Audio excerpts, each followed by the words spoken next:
Welcome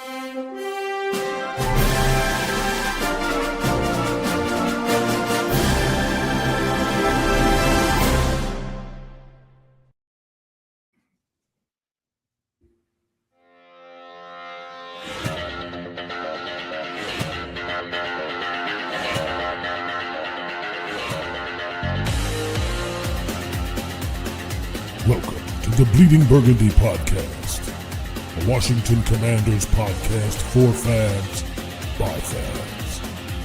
With your host, Jessy, Martin. What are you talking about? You're out of your mind. John Taman. We finally got professional football back. This is going to be fun. Scott Hartley. Yeah, thanks for having me on.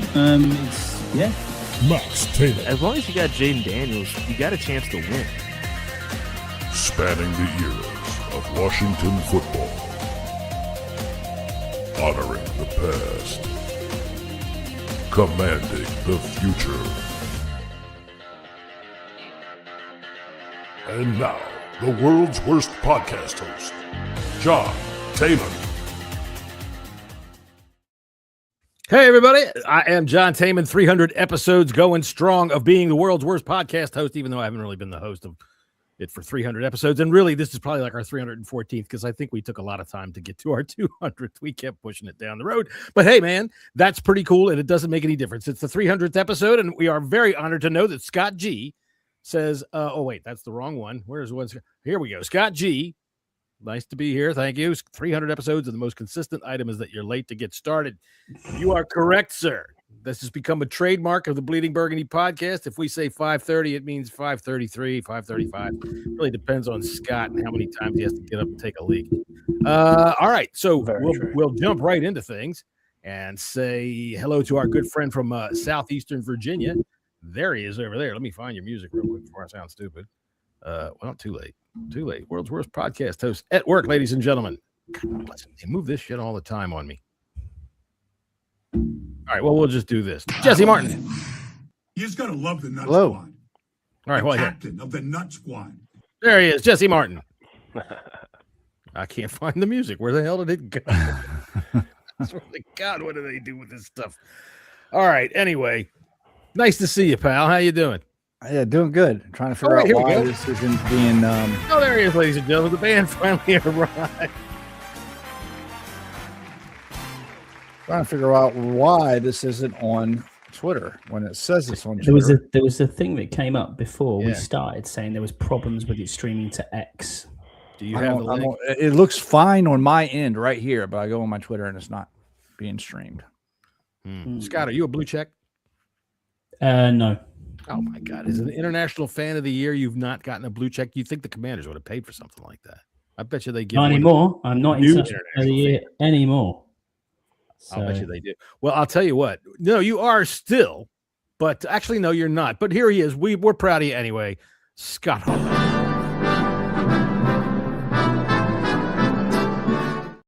We're on there. All right. So as it is known now that there is a new international fan of the year, and I will allow you to go ahead and announce your predecessor or your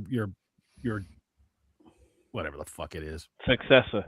There you go. Thank you. Words. Tony, at least you know the command of the English. I got so many things whirling around in my head right now. It's crazy. It is our language, Scott, to be fair. So. Well, that's true. Yeah, these just ruined it. See, when you pick up a computer and you look at it, it says English simplified with an American flag next to it. So exactly. Yeah. Anyway, no, it's I deserve this.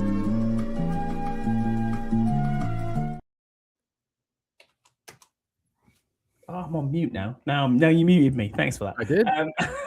It's all right. Andy Burrows is the international fan of the year for 2025. So congratulations to him. He is going to Pittsburgh with Jesse, I believe. You are also going to Pittsburgh to the draft. So good, and enjoy it. And we will start the campaign. A fourth wins for an Irishman or somebody else in the group, anybody at all who will to win the International Fan of the Year 2027, because we need about 20 inner circle tickets. So if you can open us up, yeah, that'd be great. Anybody sure you need a good Irishman like myself. Anybody that's part of our group. All right, we've got a nice international group here of fans. Yeah. And anybody that's part of our little cluster, we want to keep them as international fans. We want to just keep it rolling around. By the way, speaking of next year's International Fan of the Year, by the way, Andy Burroughs, congratulations. Honest to God. Look, when I was in the car coming out of we went and saw them play the Jaguars, all right? And when we're leaving the game, Doc was all excited on the radio talking about it. And they're talking about, people come a long way to see them play. People, and he goes, Andy Burroughs was here. I'm in the truck. I was like, dang. You should have been in Madrid. You should have been in Madrid, John. It was like watching walking out with a minor celebrity. It's like everyone wants a photo. He didn't love it. He didn't love it one bit, did he? Not one. Oh, I'm sure he did not. I can't see him in any way enjoying the spotlight. Speaking of people that enjoy the spotlight, there's our good friend Tony Wheat down there. The Irish, there's nothing really that rhymes with Irish that I can call you. The Irish commander down there. There he is. How you doing, man? I'm good. That's good. How you boys doing? I mean, I guess I'm doing great. We've already been around the room as to how everybody else is doing. So thanks for asking. Oh, I'm just polite like that, I know. Let's see. Scott G says, who is starting the fund for bail money for the draft? In Pittsburgh, really, you can do a hell of a lot.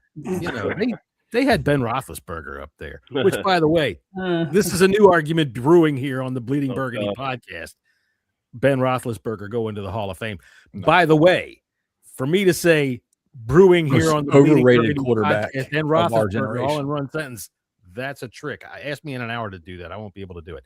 All right, so we do have some stuff to get right to. Is there any Commanders news that's right off the top that we should discuss other than, of course, they've re-signed Andrew Wiley. Yep. Yeah. There he is.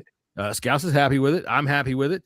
They re-signed Tress Way, I think, since the last time we were here. So have they done anything else since re-signing Wiley? Well, they had a couple press conferences today. I didn't catch the Dan Quinn one. I just didn't have. He didn't say much. It was a bunch of nothing burgers. They're gonna hold off on releasing Lattimore because of details. Which honestly, they are very good at saying nothing with a lot of words. They went to the Belichick school. So y'all got to get used to that, man. They say nothing and you all are looking for meaning and they ain't saying, they're not going to tell you anything. We talked about it on the bunker, John, and it's about an injury settlement. That's all that is. Yeah. You're not going to get the full 18 million back, but you probably get 14 of it. I'm assuming thereabouts. I did glean one little bit of information, I guess. Somebody asked him about Laramie Tunsil, and he said the usual. Of course, we want to get him back. We haven't really, we're not going to put a timeline on that. That was the thing that we're not going to put a timeline on that. But then later on, somebody else asked him something about his plans on signing somebody, and he just plain out said, "We've already been talking with Laramie's people." So. Or with Laramie, because I don't think he has people. Yeah. The other one I think was about Deron Payne. Yeah, I was going to say that was the only thing. Yeah, I'm glad for that. They're going to get that contract done. It doesn't need to be right this second. There's loads of time. People should probably just chill out. It's not going to turn into a Terry McLaurin situation. Let's hope. It's not. It's not. There's no agents involved with Laramie. He's his own agent. Both sides want this, and I've mentioned this on the bunker. I mean, Laramie is a different animal than a Terry McLaurin.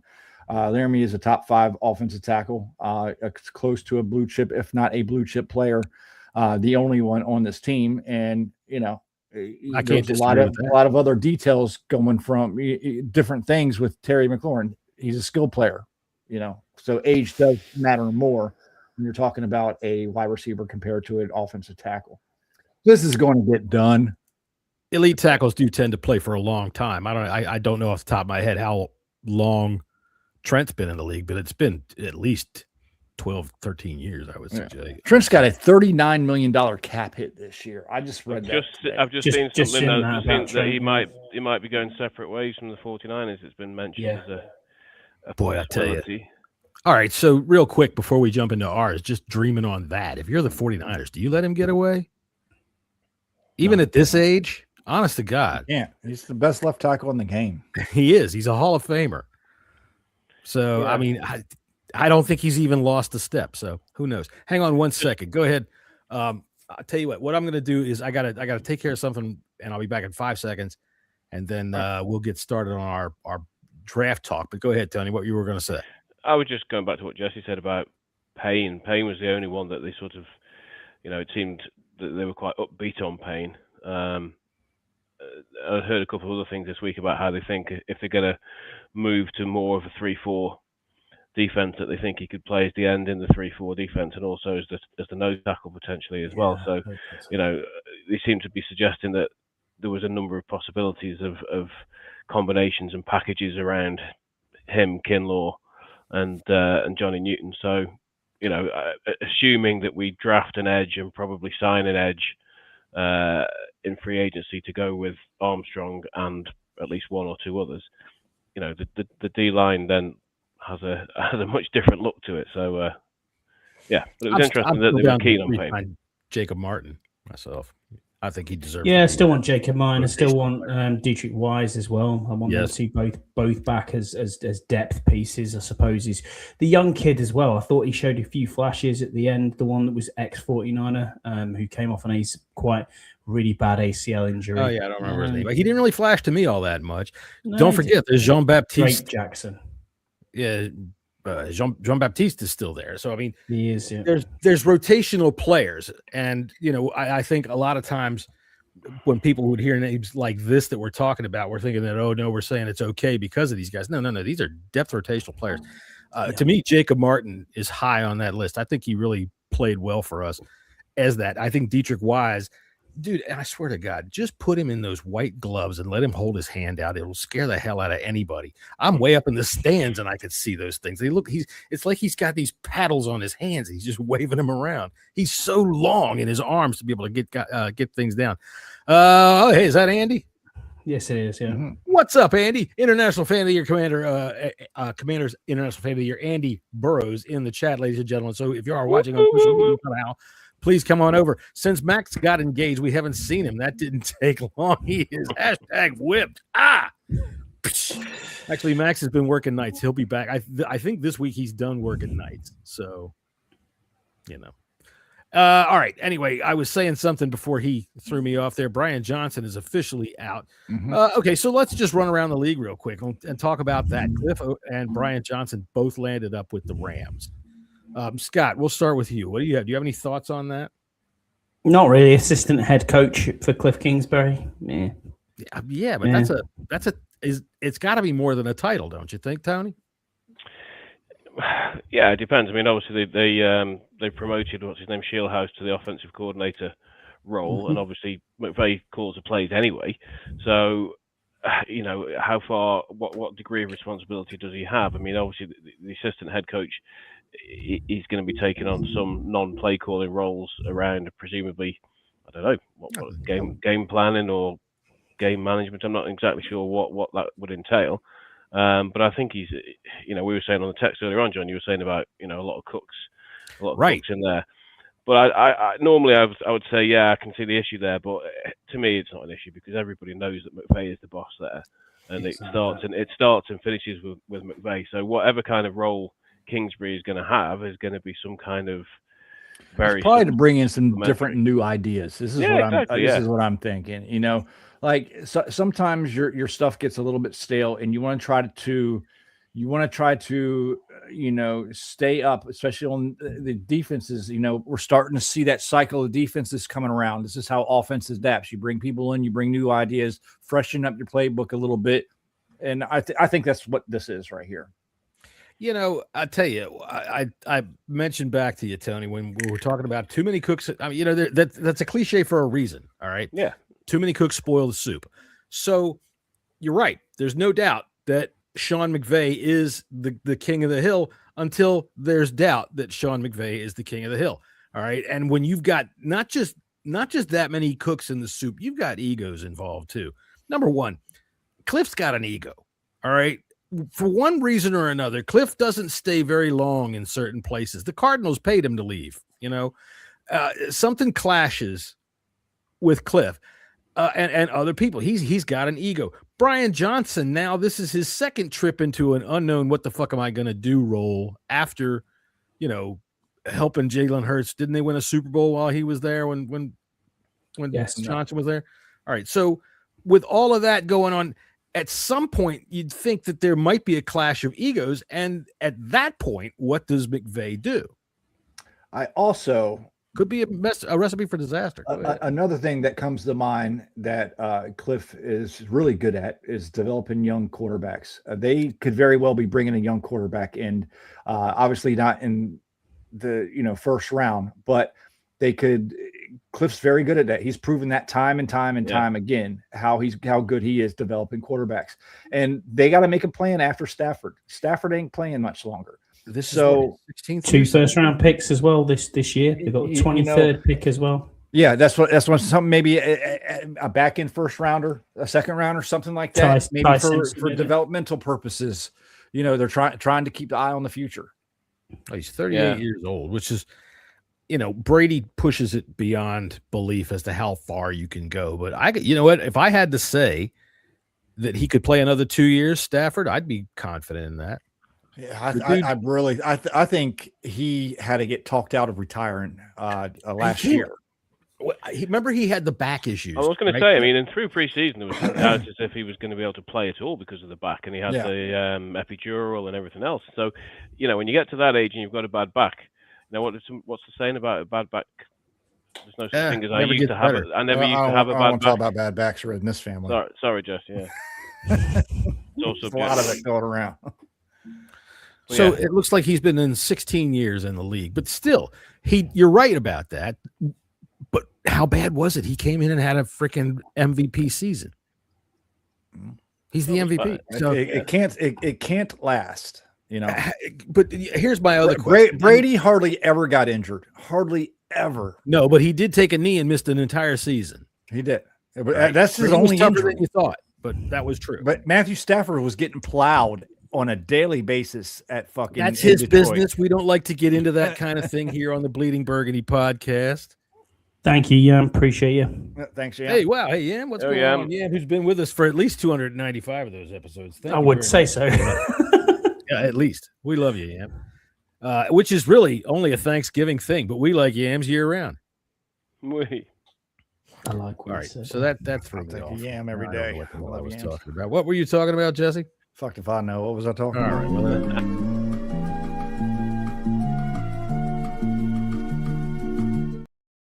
all right, by the way,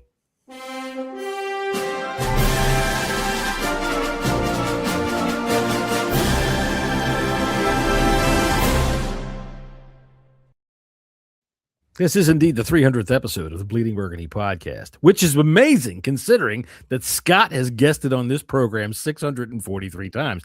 It is a miracle of fucking somehow quantum podcasting that Scott, he can be on 4 podcasts at once. It's absolutely amazing. All right, so we're going to jump right into what we were talking about. All right, we got off track. I don't like to say we got off track. This is a free-form podcast. We talk about anything because I am the world's worst podcast host and I can't keep on track to save my life. So we will go wherever my brain leads us or somebody smacks us back into place. But we do have something planned out today. We've got 3 gentlemen here that are going to try to convince me who we should take with our number 7 pick. All right. So earlier this week, we all got together and everybody gave me a secret ballot, a secret list. And I've put together everybody that's run across. This is everybody on everybody's list. Everybody mentioned everybody else. So somebody's got something to say about all of this. So there was one player in which all of you were a thumbs up. So can you guess who that would be? David Bailey. David Bailey is it. So David Bailey is the one guy you all agree on. We'll start at the top with Jesse. Tell me why you want David Bailey at 7. Yeah, I mean, we are in need of a pass rusher, and he is one of the best ones that are coming out of this this draft. I mean, it is it's a desperate need for this team, but you don't want to be desperate when you're picking in the top 10. But he is one of the guys that has shown that that he can do it, and he may be available. He may be available. I don't think he will, but he may be available at 7. So I put him on the top of my list. If available, you run up there and grab him. He's 6'3", 250 pounds, 22 years old. He's a senior from Texas Tech. Scotty, what do you like about him? He's good. He's explosive. He's ultra explosive with his production. Because he's lactose intolerant, maybe? No, he's come out of both stance. So he's been in the 2-point stance. He's been in the 4-point stance. He's about get off. And when you do that and you get it and you can see someone like that, he's also, he's the best edge rusher in this class by a long way. I truly believe that. And if he is there at 7, you're sprinting up with the card. That's for sure. I don't think Bain is too far behind. Well, hang on. We'll get to him in a minute. Tony, you also had at the top of your list there, which wasn't in any particular order. You had him. And by the way, I want to commend you on your Joe Theismann jersey back there. My favorite quarterback of all time, in my opinion, the greatest field general this team has ever had. Paulie Wood's here. Hey, man, what's going on? He has uncontrollable flatulence, which gives him a big edge in the trenches. He's explosive. That's right. So, Tony, what do you like about him? Yeah, I mean, the boys have kind of said it already. It's a combination of need, and we'll probably get into need against best player possibly later with a couple of other players. But his get off is ridiculous. His first couple of steps, the explosion, the bend, the closing ability, and he's got the finishing ability because a lot of guys are quite good at pressure and not so good at finishing. Right. And he got 14.5 sacks last year. He's solid from what I've seen and what I've read about. From scouts that he's solid against the run, but he's probably got a bit of work to do in that area. He's not as big as Bain, for example. We'll get to Bain later, but I think that unfortunately the needle seems to be pointing up with Bailey in terms of the projections and the mock draft at the minute. So I'll tell you, for me, looking at him at 6'3", 250, that gives him that versatility, I think, to play off the line if need be. So, yeah, you want a guy that can rush the edge, but you've seen in our defense many times, and you've seen a lot of NFL defenses now where you bring that edge rusher back and he actually covers his own. Whether he would be as good at that or better at that than Bain, I wouldn't mind Bailey. None of these big edge rushers, and I think Peter's mentioned this a little bit, or somebody was mentioning it today. They're not great in run, stopping the run, and that's okay. We do want somebody that's going to. We're moving into a 3-4, right? So we're going to want someone that's going to want to smack the quarterback, and we just haven't really had. Let me tell you something. That right now. The game that never happened, which in my opinion was a CIA front for some kind of experimental chemical shit that they dumped on the USA. Super Bowl 18 against the Raiders. Watch the play where fucking Marcus Allen reverses direction and goes running for a touchdown. You've seen it a zillion times. Watch Dexter Manley. The man was not good against the run, but he was an absolute lethal weapon against quarterbacks, and he terrified them. And I don't have a problem with something like that, especially a guy that's his size that can be a little more rangy, that can move around and probably do a little bit more. Whether he's good against the run, hey, look, man, you see guys. How big is Max Crosby? He ain't that huge. And you can do. They can always develop too. Coaching does have. They're still young. These are all still young players. They're still impressionable. They still can develop. There aren't many guys that we've seen in the last few years coming out of the draft with that first step quickness that he has off the ball. I mean, that's elite. Whatever you say about anything else, that ability to before the tackle is even out of his stance properly, Bailey's already halfway past him. From there on out, his pressure rate. Although apparently his pressure rate was slightly down this year from the 2 previous years, but his sack total went up. So either way, he's getting pressure. So look, if he's there, he would be the pick. I'm going to assume that because you guys all three picked that, and we all know that defense is probably high on the list. Now, this is barring free agency. We don't know. Free agency can change everything. We're just talking about it here, at the end of February. So I'm going to move next on defense. We're going to stay on defense, and I'm going to look at these guys not everybody had on their list in any way. Caleb Downs, safety, Ohio State, 6'2", 205, 21 years old. Jesse, you're out on him in the first round at number 7. Scott, you're all in, and I didn't see a comment from you, Tony. So I tell you what, we'll start with Tony. Why don't you even look at him at 7? Let's pump the brakes a little bit, okay? I'm out on him. I'm in charge of this thing here. I'm out at him at 7. I'm not out of him on him. You can explain when you get your chance. Jeez, Scouts ain't sitting here. All right, isn't it my chance? You just told me to explain. No, I didn't. No, he's talking to Tony. I want Tony to say why, because Tony didn't make any mention of Caleb Downs whatsoever. So go ahead. Did I not? He was on what did. I apologize, and the fact that I missed something is really not anything anybody who's been watching 300 episodes of this podcast should be surprised at.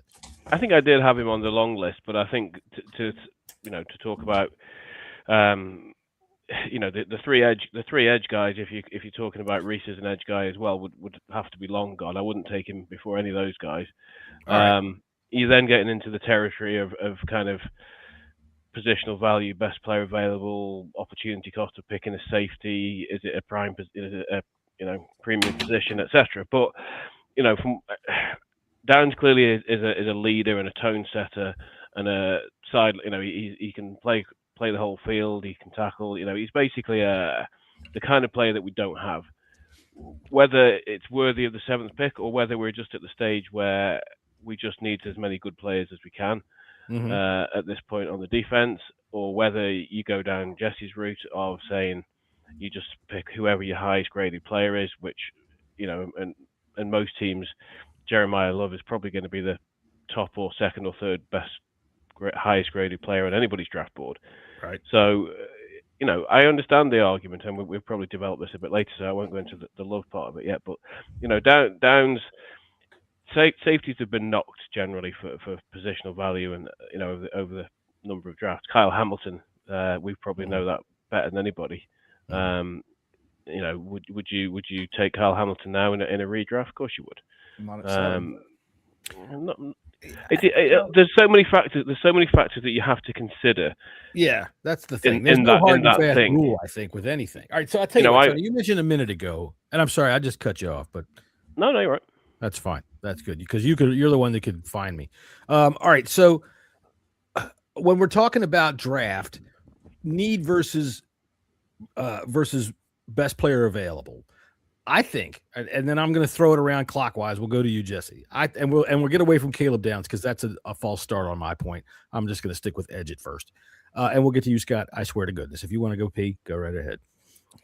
Let's see here. When it comes to need over best player available, I think it's interchangeable, and I think you can't ever avoid need. All right, we don't need a quarterback. You telling me I'm gonna pick one because that's the best guy available? No, that's ridiculous. You always look at need and then weigh that against best player available. And you don't take a guy because you need him in the draft. It's got to be a combination of both. All right. And so far, we've mentioned the one guy that everybody agrees on, Bailey, and he's that. So, Jesse, need versus best player available. Okay.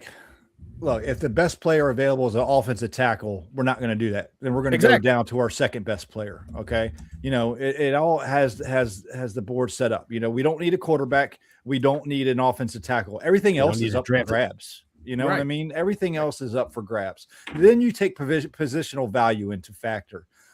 Sorry, a defensive pass rusher is much more valuable than a guard or a linebacker or a defensive tackle or a safety or a running back or a wide receiver or a cornerback. It's just they are. So if you have a Bailey on your board and that's your next one, you're going to take a Bailey. Okay. Then you start going down the list like, okay, we've gotten in trouble so many time again, drafting need. Okay. Over best player available. It was shot us in the foot. I mean, it happens all the time, and we drafting though, Jesse. I can't even look at whether what they saw as need over best player available. I can't even qualify because they were so bad at it. Teams do this all the time, though. They shoot themselves in the foot by over grasping players. Listen, you fill your needs in free agency, and you shoot for the moon, and get talent in your core in the draft. And we haven't been able to do that because the people that's been picking lately and before this new regime has come in, and now it's time to look. We don't have many or hardly any blue chip players on this team, right? So if there's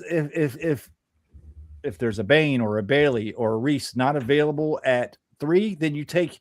All right, see what you got at cornerback, see what you got at wide receiver, see what you got at running back, see what you got at linebacker. Then you see what you got at safety, because I'm sorry, I'm taking it more of an impact position that's higher on my board than I am. You'll take an inferior player because of the impact of the position. It's not. It doesn't mean that they're an inferior player, though. You know what I mean? It depends on how your board is lined up. Okay. Well, obviously, the best player at a position. So if you're always Jeremiah Love's above a Caleb what... Downs, I'm sorry. This is why safeties aren't picked in the first round. The last one's been over 5 years. There's a reason for that, and we just got to kind of understand the fact that you find a safety starting quality safeties in the 3rd round. It's not an impact position at all whatsoever. Running back is. Go ahead, Scott. Running back is less valued than safety. It's that is such horseshit. On pay, it is. You can find pay is. We're not talking about pay. We're talking about impact of a value of free agency. You can't have it both ways, Jesse. You're saying that safety isn't important. No, isn't a impact position. Money has zero to do with this. So then zero. Okay, I understand what you're saying about. So what if the safety is the best player out there? That's what I'm saying to you. Safety is the best player out there. He is He is the best player in the draft, bar none. Jeremiah Love says who? Says who? Come on now. Watch it on film. We're talking about it in an Isaiah Simmons type of player. A tweener.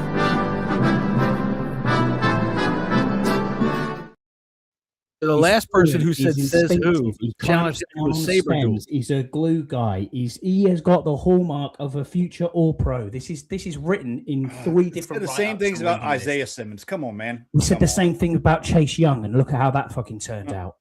This is what I'm saying to you. It's a crapshoot. I get it, but you can't prioritize running back and say that that's an impactful position, and then say that safety isn't an impactful position. Yeah, you can. And just go. Absolutely, you can because you just did. You can pull in a Ronnie Lott. You can't argue the toss and say that Jeremiah loves this and be on the Love train, which we'll get onto, I'm sure. Well, I'm not in on Love at all. I just think we don't need that. We can pick that up in free agency. I'm not saying you can pick up a Love. All right, this wasn't supposed to be this big an argument. He may be the best running back in the world. I get that, but in your opinion, but we've seen it with others, Genty, Robinson.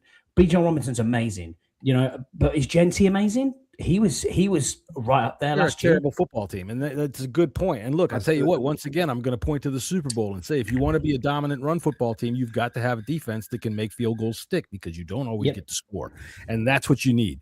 We don't have that, but I will right now go ahead and say to Scouts, dude, I'm sorry. I realize how hard it is to monitor one of these fucking things. Jesus Christ, out of me. Sorry, dude.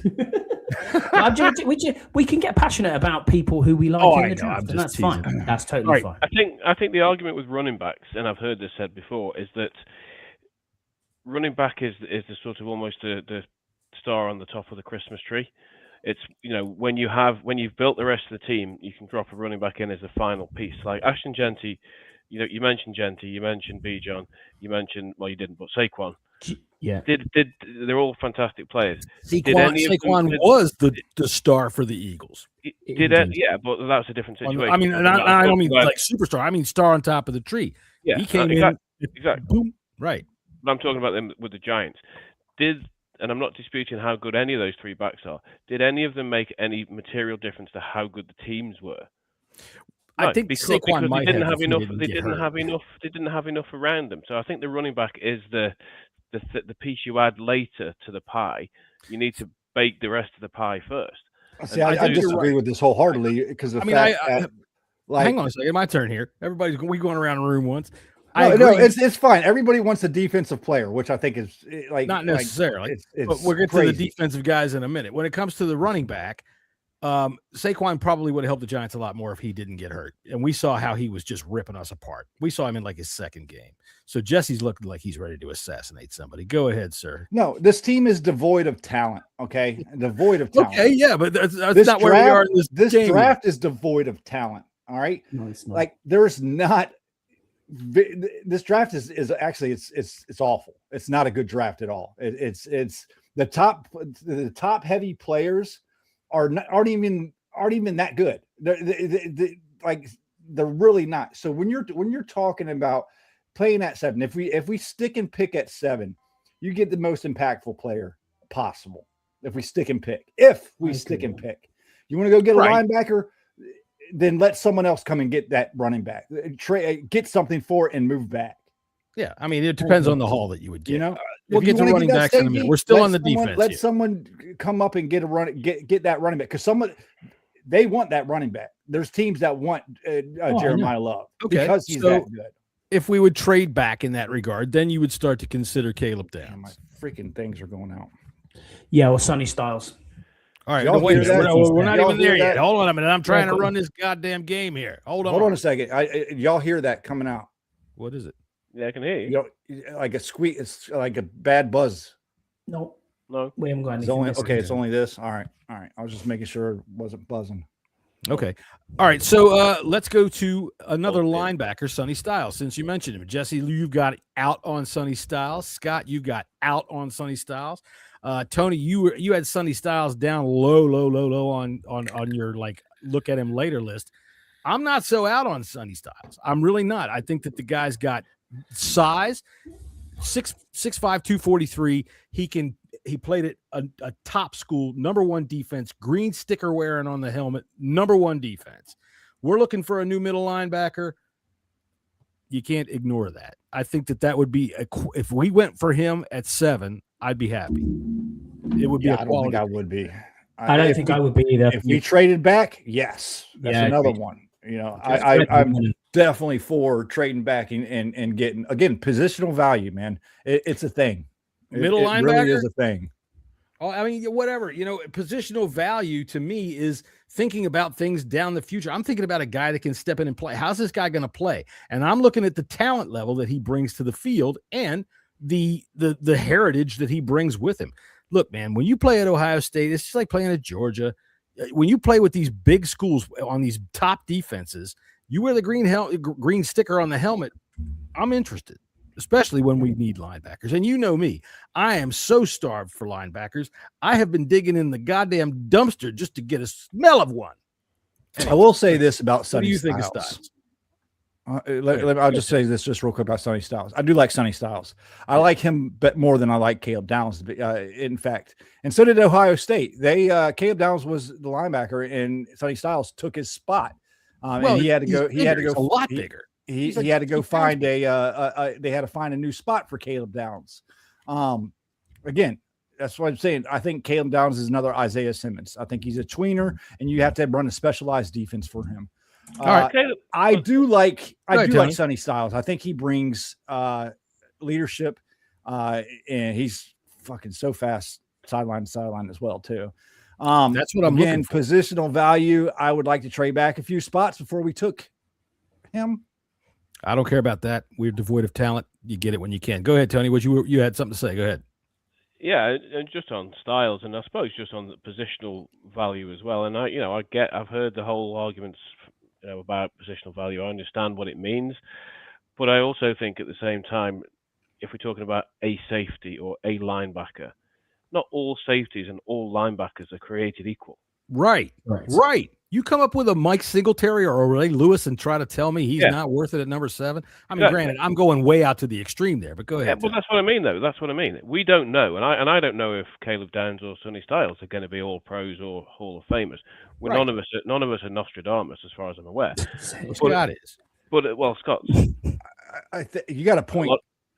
But the point is that I don't think you can just put everybody in the same box and say we can't draft a linebacker because he's a linebacker. We can't draft a safety because he's a safety. What if? Talent. We desperately need talent, particularly on defense. And I'm not saying that we shouldn't draft offense at all, and free agency might change a few things as well. But it would still have to require the 3 edge guys to be gone before I'd even think about this. But I would still consider Styles at 7, and I would still consider Downs at 7, because if their tape and their grades and the reviews of the scouts are to be believed, these guys are potentially all pro players potentially. Now again, we don't know if they're going to be, but you can't put them in the same bucket as Joe safety or Fred linebacker. We don't know if they're going to. Linebacker is not bad. But you say Fred linebacker. The one thing that the one player that Styles has been compared to is Fred Warner. Would we turn down Fred Warner? Yeah. No, exactly. That's what I mean. Styles has been compared to Fred Warner. No, that's Styles, what I'm looking at. Yeah. The thing is that we can't get hung up on comparisons, because, man, each one of these guys are unique individuals. Absolutely. You got to take it for what they are. Now, Scott, you had not yet made a comment about Styles, and you had said, I like Styles. I'm not out on him at all. I just think at 7. No, you said in your email that you fucking hate this guy, and that No, I didn't at all. I really like Sonny Styles, but from most mock drafts that you look at, from most areas that you think the boards and people doing things, Styles is available at around 10. Someone is going to want this running back, so you trade back with one of them if they 10? Want it. Because Kansas City want love. New Orleans want love. They're 8 and 9. Honestly, Scott, the one thing with Styles, though, I don't think he gets past Dallas. I don't think he gets past 5. Yeah, I think you're right. You probably at 12. Right. If we're looking at him, we got to be we got to be careful not to trade back too far, because I think Dallas really likes him. Scott, Kevin Sheehan had a guy from Ohio State on. I think it was last week. They were talking about Caleb Downs. I got a lot of information on him. Scott G says, where does Jesse get his info that Styles took down Spot, considering Caleb Downs was the nation's top-ranked safety and a consensus 5-star prospect in the 2023 recruiting class out of high school? It's coming from the dude from Ohio State. One of the Ohio State, it was on the Kevin Sheehan show. You can go fucking back and look it up. I'm not going to do your homework for you. That dude. And I've actually heard it multiple times. Styles, I think Styles used to be a safety and converted to linebacker. All right, well, I'll tell you what. Yeah. Sticking with Ohio State linebackers, Arvell Reese, 6'4", 243 pounds, 20 years old. He's a junior. Hold on a minute before you start yakking. Let me introduce the fella. The only one of you that indicated any interest was Tony. So we'll start with you. What do you like about Arvell Reese? Well, Arvell Reese seems to be one of these guys whose stock appears to be dropping at the moment for no reason, and he played a little bit of everything with Ohio State this year. He was some off the ball, he was some as an edge rusher. I mean, if he's going to be selected, I know we're having this argument about I like versatility value. If he's going to be coming into the NFL, the school of thought seems to be that it'll be as predominantly an edge. The Micah Parsons comparisons have been flashed around where he could do a little bit of everything. Okay. I think he appears to be a little bit raw, needs a bit of development now. At the same time, we want somebody who can come in and impact the game straight away. We need to be serious. You need some impact.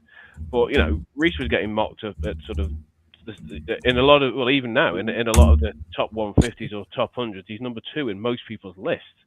Okay. So if it seems now that the way that the obviously we're pre-combine, we're pre-free agency, we're pre-everything, yet we're pre-visits, pro days, and everything. But that Bailey's stock appears to be very much on the rise, and Reese's seems to be slightly declining. Now that might even out, that might change.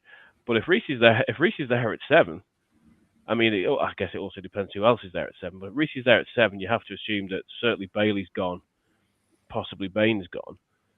Then you absolutely walk the card up, because Reese is going to have a higher grade than anybody. He's going to have a higher grade than Love. He's going to have a higher grade than Carnell Tate or Downs or anybody else you want to talk about. The only reason why I didn't put Reese on is because my thinking he's going to be gone. That's the only reason why I didn't. Otherwise, he would definitely be on my list. I don't even think he gets to the Cardinals at 3. I think he's gone. Yeah. So Ruben Bain. Yeah, Ruben Bain, I mean, depending upon how the Jesse wrote to me, David Bain. Okay, what? Ruben Bain. Scott, you didn't even have him on your list, so we'll start with you. Why didn't you even have him on your list? There's talk about ideal speed and length and arm length and all that sort of stuff. I heard obviously Adam Peters talking about wanting length, which is quite interesting today in his press conference. Coming from you, this is rather, well, I know exactly there is that, but he hasn't got ideal arm length apparently for an edge rusher. So but I watched him in the championship game in college football, and I don't watch college football, and he stands out. There's no doubt about it. He stands out. I think Peter's just kind of talking. He's like, unless it's somebody, he kind of, when he was talking about the arm length and stuff, he said, but there's certain scenarios you would go with that. And I think Bain may fit that scenario. It depends on how well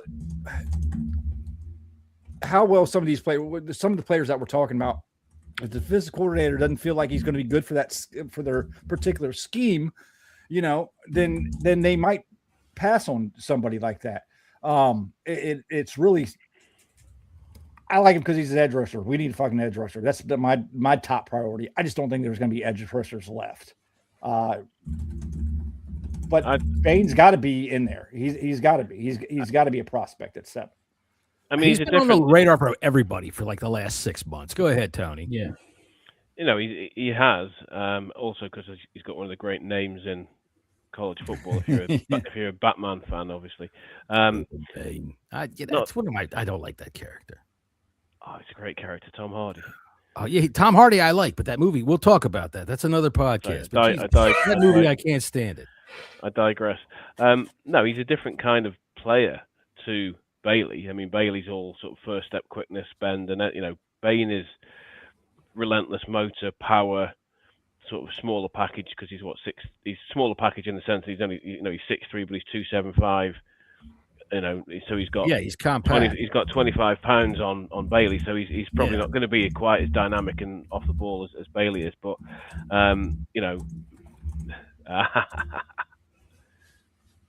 but he's just the stuff I've seen of him and the stuff I've read about him, he's just an absolute dog.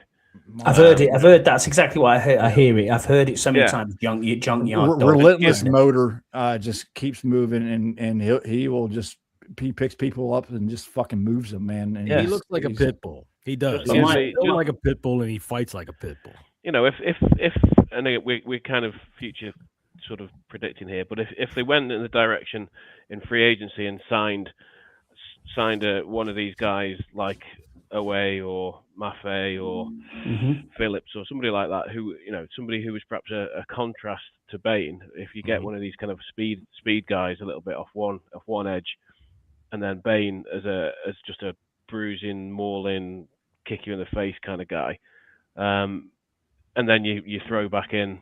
We're forgetting we still have Dorrance Armstrong. I was going to say you throw Dorrance back in there. Yeah, people like to throw out our guys. We always undervalue our guys, not you necessarily, but it's also about combinations of edge rushers. You don't necessarily want to have 3 guys or 4 guys who are all the same kind of edge rusher, the same kind of player. It's you want first rotated spot on the field is the defensive line. All game long. I'll say this: if we pick up an edge rusher, one of the better edge rushers that are available in free agency, you got it from the Chargers or Jordan Phillips or something like that. I don't think we go edge rusher in the draft. I think they'll probably prepare. They're probably going to try to prepare like there's not going to be any left, and then we might see a different position taken. All right, I agree. I think we're going to go heavy free agents on defense right now. In the next couple of weeks, this is where I'm really kind of nervous, just because I want to see how many of these guys make it to free agency. There's linebackers out there that I'm just drooling over. You guys know me. Linebacker. Well, you don't know me from when I was a kid. Ever since I was a kid, man, my linebackers have always been my favorite. And the fact that we have neglected it, just straight up criminally neglected the position for so long. No offense, Bobby Wagner, you've played well and you've been very good. It's just we need that guy. We need that guy. So I'm down on that. I think we're going to go heavy after him here in free agency. I want to see Quay Walker come to free agency. I want to see some of these guys get there first. The good thing, John, about the linebackers is I think some of them are going to be available. I think that's one of the deepest positions in free agency. I hope. So there might be a couple. Quay Walker will definitely be available. It's whether you think he's worth the money. Right. That's the thing. And I expect them to be somewhat frugal. We'll get onto that into a different podcast. And it's looking right now as if we're probably going to get to offense next week, because as usual, whenever we plan 12 things, we have time for 6 because we like to talk about it. Let's keep on the defense here real quick. Let's get to cornerback position, which it is a definite position of need. We all love Trey Amos. All right. I think that we all agree to say that Trey Amos is a player in the making, and that probably was held back somewhat by this bad defense that we had. But the other side is wide open. We don't know what's going to happen over there, whether Mikey's going to move to the outside or not. So Mansour, how do I say his name? Delane. Right. Mansour Delane. LSU, 6 foot, 191 pounds, 22 years old. Jessy and Scott are both in on this guy. This is a local boy. He comes from our area. And that's always happy. I'd like to go first, just real quick. It's going to be short. He's great, local young man. He's great. Nobody throws to him because he is sticky, super sticky in coverage.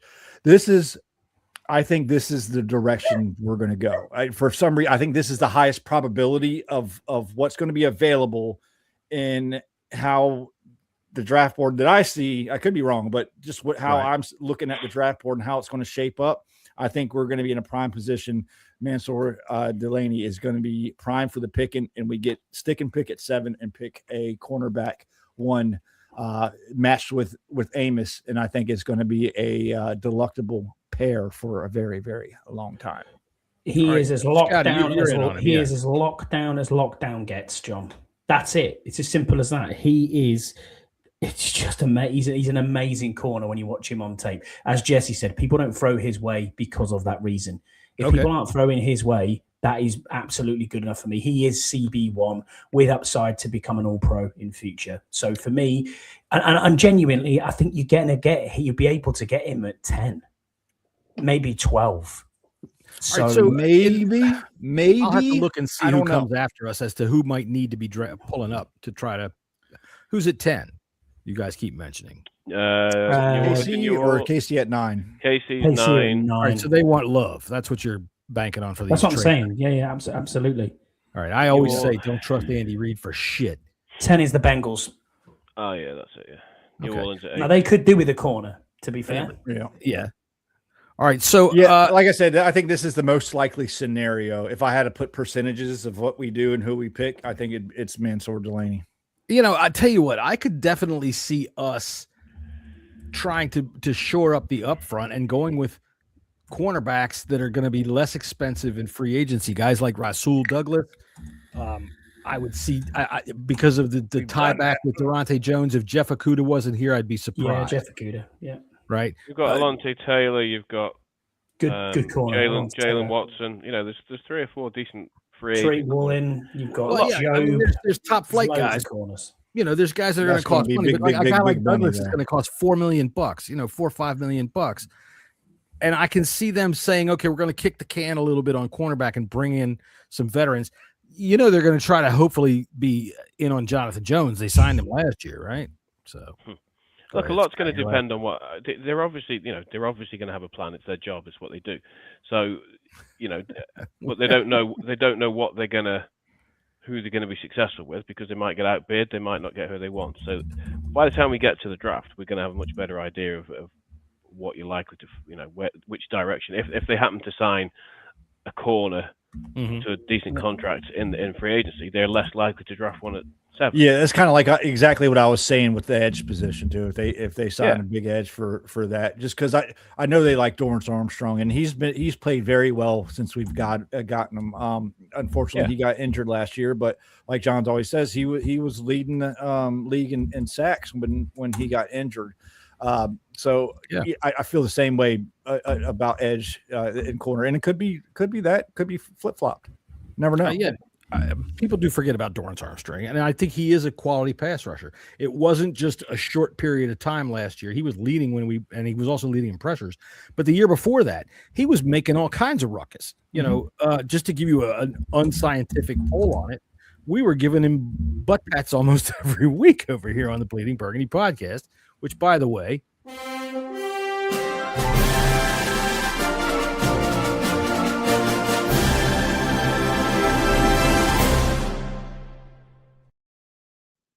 For those of you turning in, this is our 300th episode. Thank you for being here. You'll get some cake later. All right, let's see. Moving on, we've got Kedrick Falk. Kedrick Falk. Nobody's in on Kedrick Falk. I guess is it because you guys think he's all going to be out? No, I just don't think he's. I don't think he's as good as the rest of the edge rushers. By the time you get there, he's going to be gone. Maybe way back, trade up to at least 15 to 20, maybe. I think he's a tier. I know that they set the draft boards vertically, and they also look at tiers. So I think he's a tier below. He's a tier below those top edge guys, and you certainly wouldn't pick him at 7. If they traded back to the mid to late part of the first round, I think the danger with Falk is he's another one of these guys that everybody seems to love the traits over the performance, and I understand why traits are important and that they can flourish. But everybody was all about Shamar Stewart last year and what great traits he had, even though he had no production. And then he was useless for the Bengals. Now, obviously, he's a rookie; he's got time to develop. But the Browns, I'm always a bit wary of these guys who are these sort of unbelievably traitsy guys, and I'm not sure it translates as often as the draft nicks and the scouts think it probably does. But maybe I'm wrong. I don't know. I always think that they make everything into a number and leave out the guy. What one player is when you this whole positional value thing and all that kind of thing like that, it absolutely leaves the player out. So do you guys want to tackle offense today? We've got 5 players that we can yak about. We can save that till next week, and we can get into some fun. This is the 300th episode. Yeah, let's save that till next. We'll save that till next time. Yeah, we got time before free agency starts. That's right, we do, and we'll talk about that next time about the offensive draft picks that we'd like to. We're also going to want to have Ken Johansson, coming in here to discuss the draft with us. We always like to have him on. All right, so this is our 300th episode. I'm going to go ahead and say here's some of the fun stuff that we've done. Where should we start? Should we start? I'll start with our good friend down here at the bottom right, Scott Hartley. Dude, you are my you are the greatest sport that there is. Whenever I say to Scott, "Hey, dude, send me a picture of this," he will do it. I have set Scott to do the dumbest things, and here you go. And it's like any stupid thing my sense of humor can come up with, Scott's willing to go along. So here we go.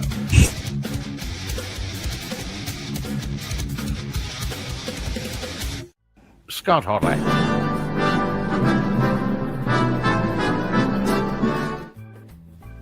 Now, Scott, it says here that you grew up in the circus as an acrobat with your mom and your dad and your uncles, and that you toured around Europe as the Flying Hartleanies. Is that what you want to talk about that?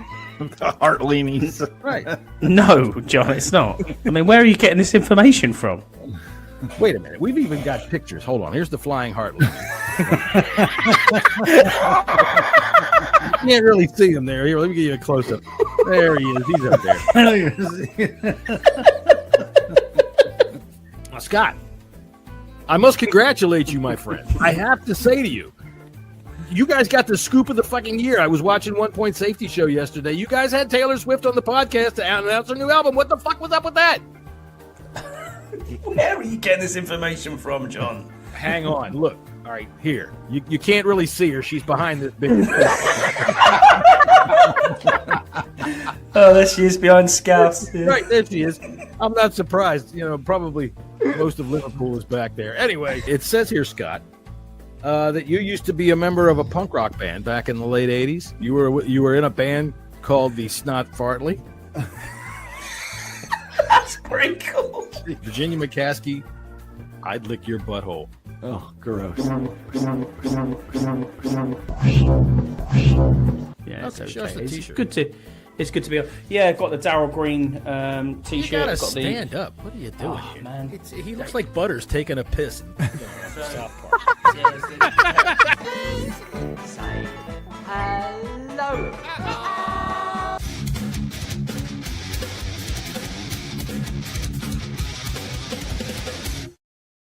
I can't wait. We've got more episodes to find out more about Scott Hartley.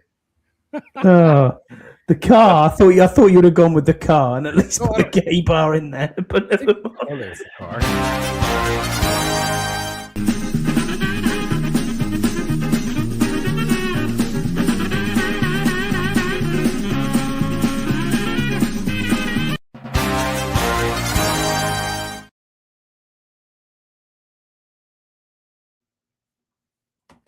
Of course. That was. I'm not having a poo. Yeah, that one there. He protested. He found himself in a gay bar. No, I didn't. No, No? there is. Yeah. That only gets me. Yeah. Always a good one there. And of course, he was. Jesse's Castle went was the over in the LA and San Francisco. It was 40.5 and turned out to be 41. Scott gets a list. lists. Yeah, he just loves it, doesn't he? He loves his list. He gets off on that shit. I do like lists. But it was the funniest thing with the car was when we actually found a small car in Madrid. It was amazing. Send you a picture. All right, so we also we make our own list every week, or not every week, but at least somewhat close to a week.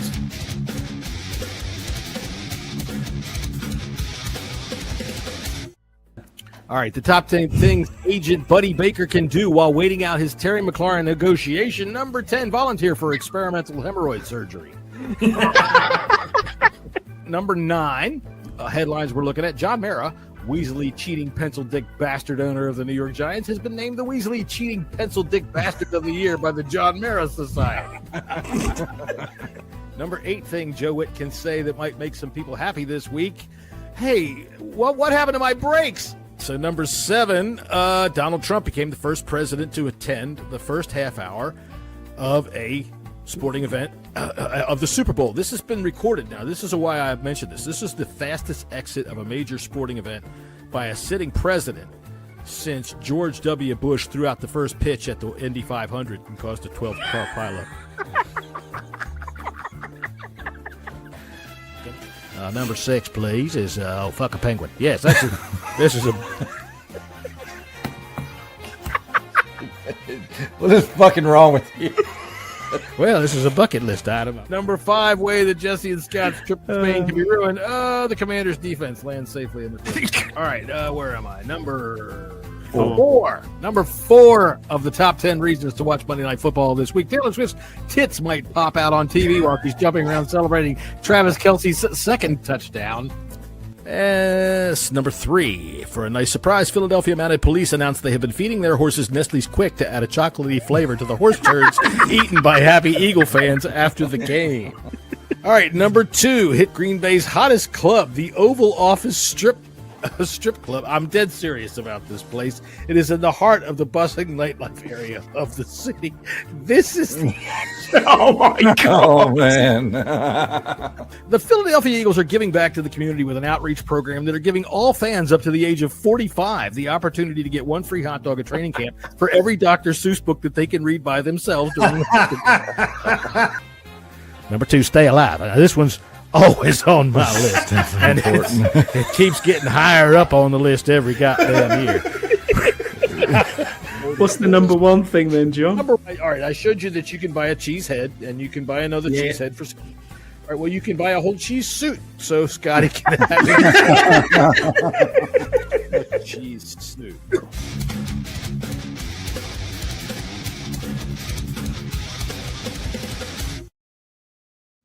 Oh, there we go. The penguin and stay alive. I've never belly laughed so much. Yeah.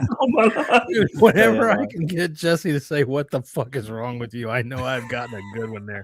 Damn. Fuck a penguin. Goddamn right. Let's see. Let's see. Tony, you've never seen these things, have you? I've seen a few of them when I was, I haven't watched every episode, I must confess, but I've seen a few of them before. Well, they are viral. They get around, and people send them to people in their offices and get fired for them and all kinds of stuff. So here's some fun stuff that'll get you fired.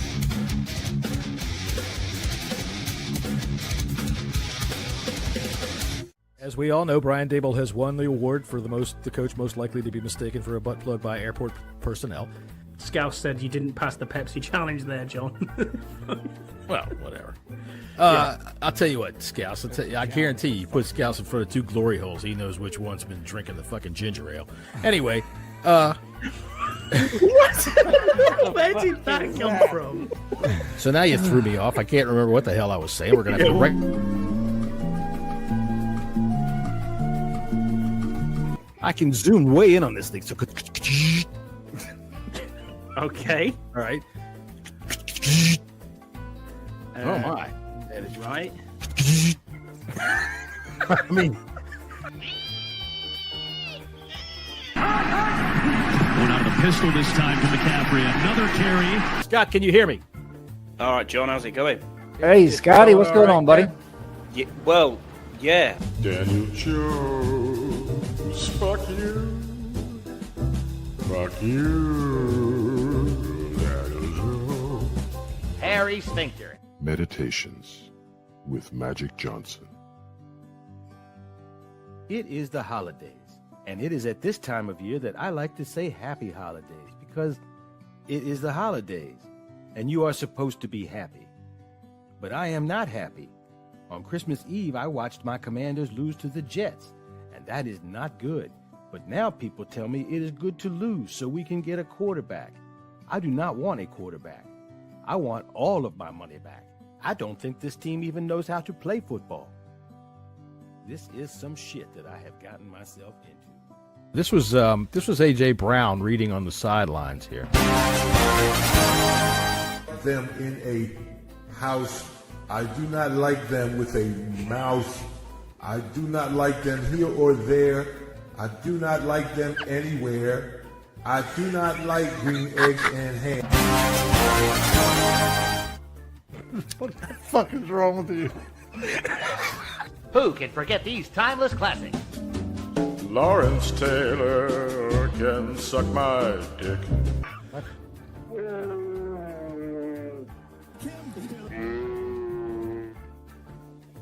All right. You did him dirty there, man. I did not. Wait. Oh shit, Dr. Octopus is right around the corner with a death ray. Spider-Man better look out. Play fake, Heineke, sailed over the head of Terry McLaurin. My name is Watson and I play for the Browns. I like running, passing, and scoring touchdowns. Now here is something that I bet you don't know. I like sticking things up in my butthole. Yep, no matter what it is, I'm game for anything.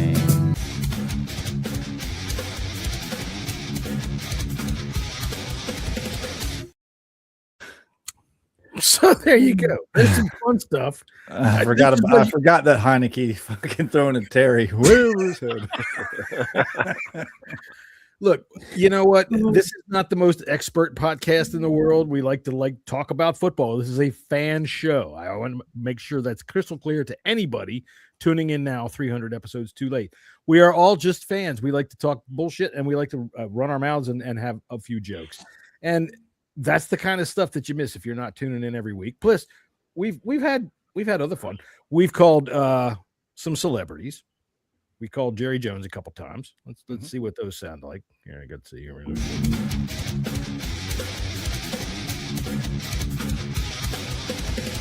So we were just talking about old Tay-Tay. I know she's probably one of your favorite people in the world, Taylor Swift, and how the NFL is, zero ends on her, and a lot of fans, give a lot of hate to Taylor. Right. But what do you think she brings to the game? Well, she brings pussy, for God's sakes. What else do you think? I mean, God dang it, look at her ass, for Pete's sake. That's what I'm looking at whenever they talk to her. Even if she's up there behind the goddamn glass in the booth, I'm like, hey, them titties are just down underneath there a little bit, and I bet they look like this. So that's what it brings to the NFL. And not only that, but she's got a legion of fans, and most of them have titties. So that brings even more to the NFL. And I'm telling you, that makes it pretty goddamn good as far as Jerry's concerned. Fucking Jerry. All right. Well, other than the titties, do you think it's good for the NFL? Showing her on screen so much. Oh, absolutely. Because then everybody sitting at home has the chance to think about her titties. And that right there keeps viewers glued to the screen. I mean, let's think about it. You can say all you want, aside from the titties. But the fact of the matter is there ain't no aside from the titties. And you got to think about the marketing. Christ, Joe. I got one more for you, Jerry. Just kind of off the wall question. That's all right. Jerry's always off the wall. Pornhub or Playboy? Well, now that's quite a good question. I got to tell you, it really depends on the mood that I'm in. Sometimes I'm feeling a little playful, maybe a little shy, and the soft airbrushes in Playboy, they're just right. Especially if I'm feeling nostalgic and I want to look at some buff. You understand what I'm saying? You get one from 1976, and my God, you don't remember the days of pubic hair, boys. I'll tell you what. Let me give you a little. Oh my God, Jerry, Oh, Jerry, get one stuck. Jerry, I am a fan ambassador for the Washington football team. What the hell is that? This My is God. inappropriate, sir. Inappropriate. Well, maybe you ought to talk to Jimmy over there. He's the one that asked me the goddamn question. Sometimes I'm a much more rambunctious feller. I'm looking for something a little different, and goddamn it, Pornhub is terrific. Any old mood I get in. Got a guy on girl, oral sex of all kinds. Of course, the butt play is there, and then there's some of even the more exotic stuff that I like. Brazilian fart porn, or I'd like to apologize. I'd like to apologize to the Washington football team. Don't apologize. They're probably looking at it right now. Hey, go ahead and go on there and Google upside down swirling Hernandez. That's a hell of a sounds like one of y'all are listening to the Brazilians right now. Well, Jerry, I appreciate your time, sir. We got to get moving. We got some other stuff going on. Thank you, Jerry. We'll see you at FedEx Field come Sunday. Dentist chair. You get yourself a dentist chair and a jar of Nutella. And God damn it, it's game on.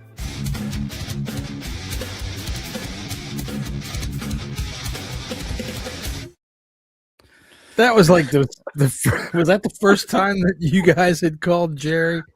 Yeah, I think so. Yeah, the swirling Hernandez. Funny. Look, Keith and Jesse invited me onto this show after they had been doing it for a while, and I got to be flat out honest. I didn't really know you guys all that well, and I was like, sure, okay, whatever. And I figured you guys knew what you were getting. Maybe not quite. We did that. All right. So then, okay, here I played this once before. So this is the second time this has ever made the right here. After we used to pre-record the show, right? So when the bit was over, Jesse or one of us would clap to give me a spike on the thing to show us when the bit was over, and then we would chill for a minute. And this is after that. Jesus fucking Christ! God, Jesus Christ, John.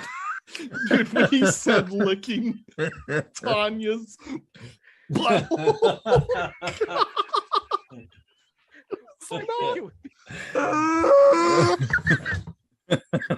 the hell was that? Bro, I have no chance. Somebody let a fucking donkey in here. So I heard that, and then it was I said, okay, I've got to use this sometime. So I used it here. Let's.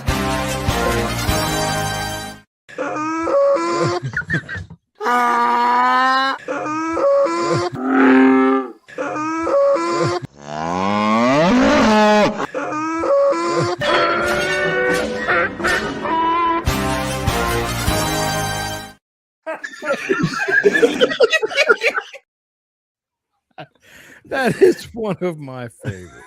I swear. I don't know how it came about, Jesse, that I was just listening to that one day, and I thought it was me. What I did. I thought it was you. No, it was Keith. Definitely Keith. Well, because earlier in the bit you were laughing like that, and I thought it was you because it sounded just like your laugh. But then it immediately reminded me of the Sand People on Star Wars. Okay. Let's do that. All right. So before we get out of here tonight, thank you for everybody that's been joining us tonight. We've had some issues with Twitter. We'll figure out what's going on with that with whatever the fuck it is that we got to figure it out with. But we've had some sponsors. Oh, I'll tell you what. We've had sponsors in the past. So before let's do this. We've got some emails today that are going to congratulate us on our 300. So we'll play. This one will be sponsored by the NFL football, or I guess this was Washington football team at the time, Jesse. The fan overreaction kid. Are you a Washington football fan active on social media? Hell yeah, go team. Have you ever been called an idiot or told you didn't know anything about football? Oh yeah, all the time, moron. Washington football fans active on social media, this is for you. It's the complete Washington football fan real-time overreaction kit. Now you can share your stupidity instantly during the game as it happens over all your social media platforms. Oh, wow. Want to fire a coach or a player? That's what I would do. Just select their name and your dumbass post will write itself. That's cool. Instantly access a complete list of players we could have had that are better than the sorry-ass motherfucker you're watching out there on the field. I told you, we should have signed Sam Darnold. The complete Washington football fan real-time overreaction kit allows you to immediately say some stupid shit and then move seamlessly to the next stupid shit you want to say without having to back anything up with facts or reality. We should sign Cam Newton. He's better than anybody we have. With one click, you can choose from hundreds of pre-written posts to instantly access the most popular game day comments. Comments like, I told y'all this team sucks, but nobody wanted to listen to me. John Bostic couldn't tackle my grandma. We should have drafted Justin Herbert. Why can't we stop anybody? What the fuck is this? What the fuck was that? Fuck this shit. I'm done with this team. That sounds awesome. Download the Washington football fan real-time overreaction kit right now and let everybody know that you're the genius and you should be running the team. It's amazing how well that holds up. Every bit is true today. Every bit of it. All right, so the first email there brought to you by whatever that was. Here it is. Let's see here. Hi, guys. Congratulations on 300 episodes of the Bleeding Burgundy podcast. It sure seems like just yesterday I was taking over the Redskins coach, then getting cancer, then putting together a shitty roster, watching my boss get caught being a skeevy, thieving bastard, and leaving with a shitload of our contracts expiring. Anyway, thanks for getting me the interview with the Cardinals. It got me out of the house for a while. They hired someone else, so I think my chances of getting the job are pretty slim. All the best. Ron R. So, Ron, checking in. Thanks to good to hear from you there. All right, our second email of the day will be brought to you by the Real Men of Genius. The Bleeding Burgundy podcast presents Real Men of Genius. Real Men of Genius. Today we salute you, Mr. Washington football team secondary player. Mr. Washington football team secondary player. You know every receiver the opposing team has because you spend the whole game reading his name on the back of his jersey. How did that guy get past me again? Unknown receivers circle your game on the schedule and invite their whole family to watch them roast you like a Thanksgiving turkey. Welcome to the NFL, Deontay Harris. You couldn't cover the deep third if you got paid millions and millions of dollars to do it. David Collins, what the fuck was that? You lay down and give it up on third down like a $5 prostitute who took ecstasy at a frat party. Oh, so easy. So step out and take a bow, Mr. Washington football team secondary player. Because without you playing the way you do, this team might be 4-1 or 3-2. Mr. Washington football team secondary player. I think we had just lost to the Bears. Yeah. That was a good one. I think the first show I was ever on, Jesse, I did some kind of promo for some kind of little club that was behind the dumpster and down the alley. Some kind of goddamn disgusting porno club that I made this advertisement up for, and I read it boop on the show, and Keith, I could see him turn like 6 shades of green. So Keith, if you're watching, I was so happy to see that.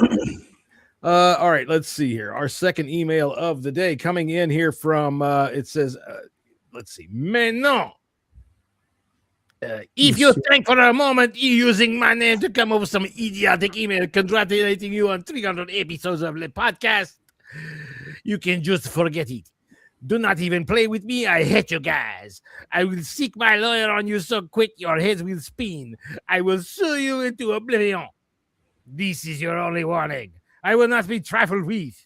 Whether or not you think I can cover the wide receiver or make the interception, it's no reason to make fun of me the way you dickheads do. Sincerely, Benjamin Saint-Just. So, I don't know if that counts. We might get sued over that. We'll find out. Benjamin Saint-Just checking in here. You know, I forgot to upload the video of what you guys did. And that's good because I don't want to take credit for that. That was the 1 Point Safety Show with the greatest prank of all time. Getting Benjamin St. Juice to get out there in a parking garage. And what was that? Called himself Saint Ghost.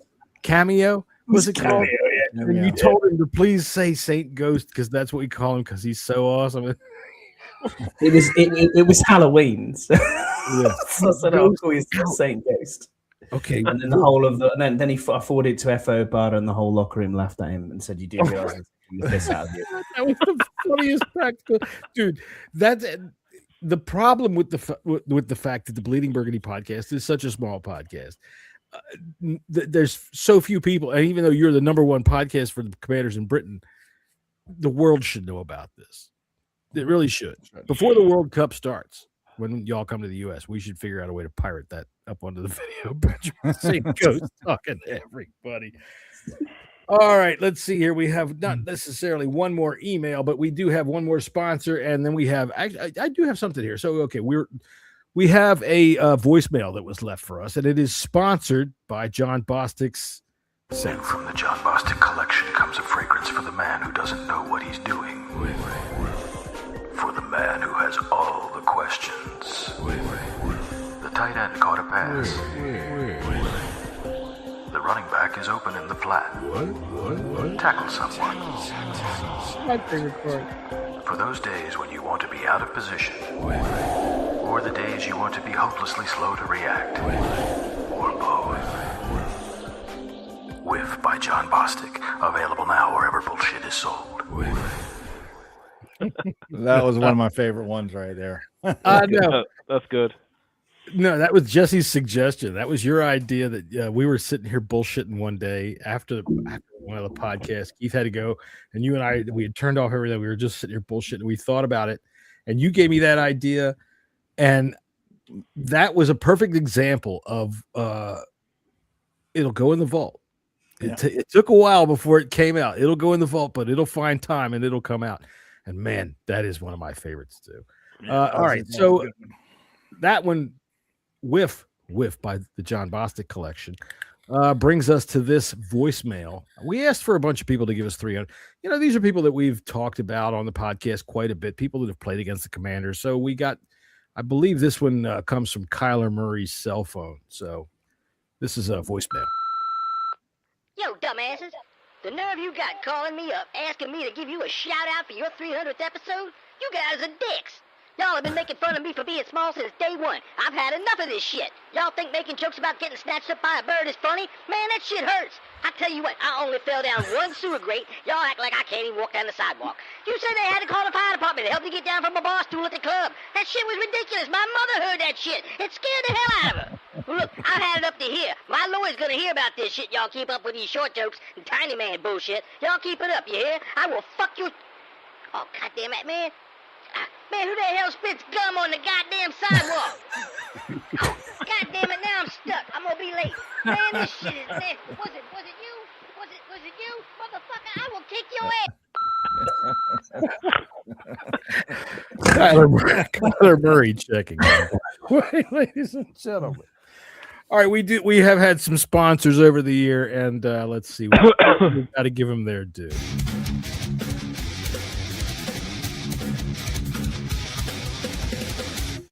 Scott's Penis today is brought to you by Abner Woo's Delicious Pork Anus. Yes, Abner. You're muted, John. Sorry, for a second there. I just got to break it off real quick because it sounds for a second there like I said Scott's Penis is brought to you by. Yeah. I think Pretty sure you did. I don't know what we were talking about, but there you go, ladies and gentlemen. So Scott's Penis is brought to you by.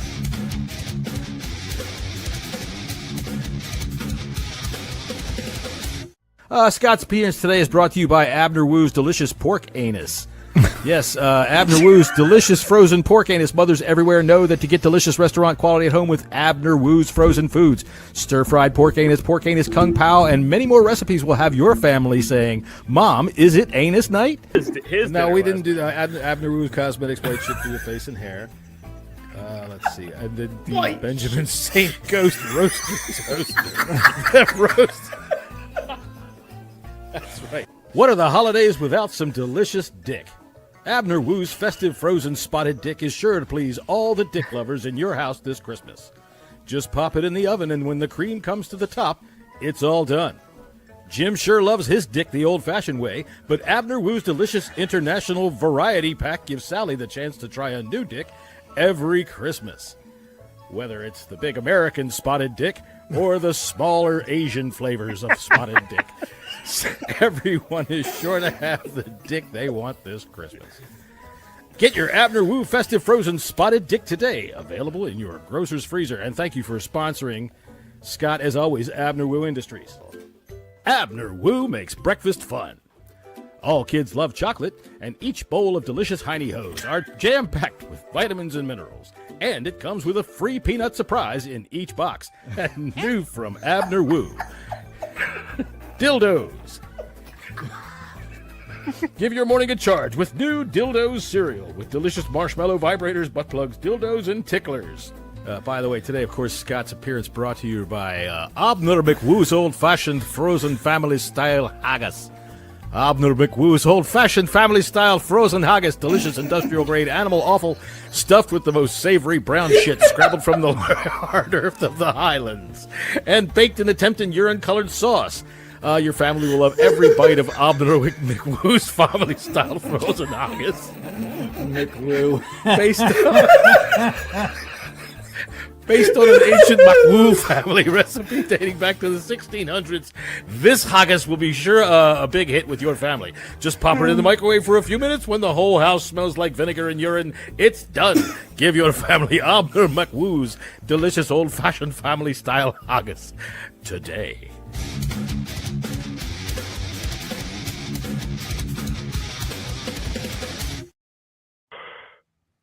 I think Abner McWoo. Abner McWoo, I think, if I remember rightly, that was the night I actually got shouted at by my wife because I was laughing so much. You was crying, I thought, there. I was, yeah. Appreciate it, Paulie, but thank you. Paulie, with so much love for the BBP crew. Thank you very much, very much. All right, so yeah, it looks like it's about time that we're being done. We've been on for quite a while. This has been a wonderful 300th episode. We've had an excellent argument and discussion over the defensive draft choices that are coming up next week. I know we always say we want to take a break, but next week, you guys good for next week, Tuesday? Yeah, we can do that. All right. Yeah. Next Tuesday, and Max will probably be here as well. We'll discuss some offensive options in the draft, and we'll have a good argument where, I mean, maybe what we can do here is when y'all go to Pittsburgh, if you're flying through London, we can get Scott and Jesse in the same room and argue over Jeremiah Love. No, we have a wrestling match once we get to the hotel. Oh, yeah. Well, no, I don't want to see video of that. I'd just rather see you guys argue about some football. All right. Anyway, I hope everybody's had a good time today, and I hope everybody that's listening later on is going to have a good time. And I'm just saying these words really because I'm trying to look around to find my closing music here, and there it is. There it is. All right, so for the 300th episode, thank you to Tony Wheat for being our special guest today. Thank you for Scott showing up on it for the 650th time on a 300 episode. I think Max will be back. He's been working nights, so I think his schedule's changing. Is that's right, John? That's right. Max will be he'll be back. I think. Well, never mind. I think Nazor gave him the nights off at 7-Eleven. He was threatening to close the place. No, that doesn't work for 7-Eleven. All right. Anyway, we'll see you guys next time. Thanks for everybody tuning in. Thanks for everybody looking later, and everybody give us a like and a thumbs up because we do it for you. And we'll see you next time on the Bleeding Burgundy podcast. The next 300.